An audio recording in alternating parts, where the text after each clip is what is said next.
காஷ்மீரில் பாகிஸ்தான் கொடியேற்றிய அரசியல் கட்சித் தலைவர் ஆசியா ஆண்ட்ராபி மீது வழக்கு பதிவு செய்யப்பட்டுள்ளது.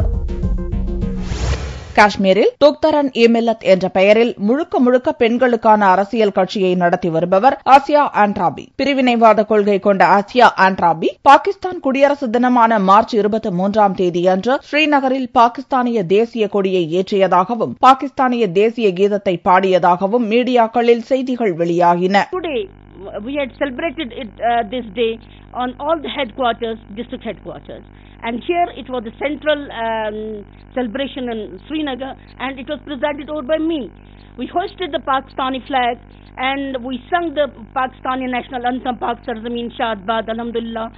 And hundreds of Kashmiri women, they were here present in that function.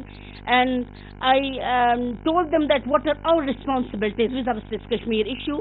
So, Alhamdulillah, everybody was here. They were, Alhamdulillah, they enjoyed this function. இது காஷ்மீரில் பெரும் சர்ச்சையை கிளப்பிய நிலையில் ஆசியா ஆண்ட்ராபி மீது ஸ்ரீநகர் போலீசார் புதனன்று வழக்கு பதிவு செய்துள்ளனர். சட்டவிரோத செயல் தடுப்புச் சட்டத்தின் கீழ் அவர் மீது வழக்கு பதிவு செய்யப்பட்டுள்ளது. விசாரணை துவங்கிவிட்டதாகவும் ஆசியா ஆண்ட்ராபி மீது சட்டப்படி உரிய நடவடிக்கை மேற்கொள்ளப்படும் எனவும் ஸ்ரீநகர் போலீசார் தெரிவித்தனர்.